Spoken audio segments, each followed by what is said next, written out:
আসসালামু আলাইকুম রহমতুল্লাহি বারাকাতু। দেশ ও দেশের বাহির থেকে যে যেখান থেকে আমার ভিডিওটি দেখতেছেন সুস্থ আছেন আলহামদুলিল্লাহ, আল্লাহর অশেষ রহমতে আমিও ভালো আছি। তো চলে আসলাম, আমি যে জায়গাটা কিনছিলাম ওই পুকুরটা আজকে মানে পানি টানে গেছে। তো এখন এই বালতি ভরে ভরে আমি, আমার মেজ আপু, বোনের ছেলে আর আমার আব্বা চারজনে মিলে এই পুকুরটা হেঁচে ফেলাইলাম পানি ঢুকরে। পানি বেশি না, তারপর প্রায় 1.5 ঘন্টা লাগছিল হেঁচতে।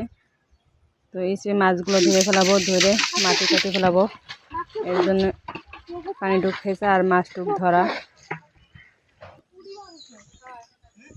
তো এই যে মাছ ধরতে নেমে গেছি আমি, আমার বোন।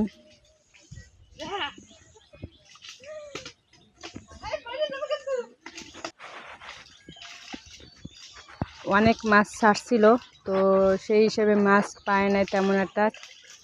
পুকুরের পাশে এবার চালা হয়েছিল, চালা থেকে মাছ বের হয়ে গেছে, এর কারণে বেশিটা মাছ পায়নি।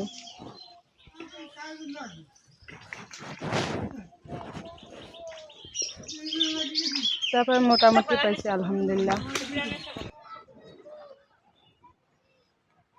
তো ভিডিওটির সাথে থাকেন, দেখতে থাকেন কিভাবে মাছ ধরি আমরা গ্রামের মেয়েরা। না পাতারে উঠবি না, খালি পুডিং করে তেলা ফিয়েছি সেই উঠবো না তুমি।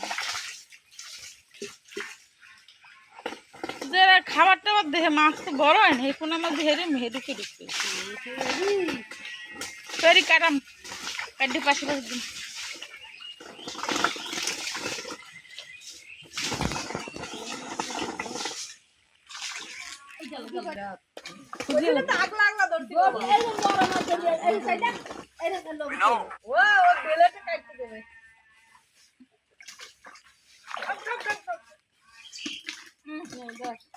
তো এই পাতারি মাছটা ধরতে যে আমার হাতে মানে ওদের কানে হয়েছে বিলেটের মতন ধার। তো আমার মাছটা ধরতে যে আমার হাতটা কত কেটে গেছিলো, অনেকখানি রক্ত বের হয়েছিল মাছটা ধরতে যেয়ে।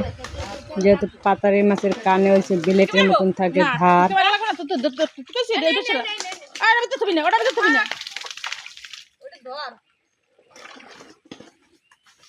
ওই পাশে খরা এই দুইটা উঠতে বসে, ও দুটো আন্না মারবে আনে।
কামড় দিলে দিচ্ছেন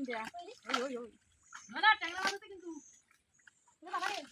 এই ফল মাছ মরে যায়, ফাইছে মাছ ফলাই মাছ আছে ভিতরে, ফাইছে মাছ ফলাই মাছ ছেলে একটাই হয়ে যায়। এই যে কাকলা যায়, কাকলা যায়, কাকলা কামড় দেতে। হ্যাঁ কামড় দেবে না। তুমি কাকলা খাবা নাকি? তুমি কাকলা খাও? যাও দেবো, বাঁধে দেবো, দড়ি দিয়ে বাঁধে দেবো। বাঁধবো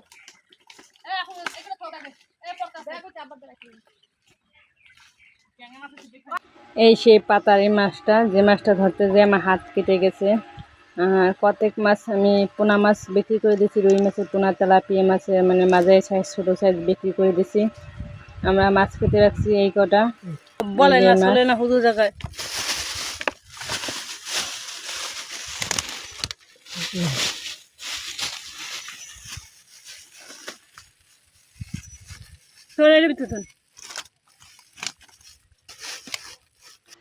তো সবাই ভালো থাকেন। ভিডিও লাস্ট পর্যন্ত চলে আসছে। এইগুলো হচ্ছে টেম্পু মাছ। আল্লাহ হাফেজ।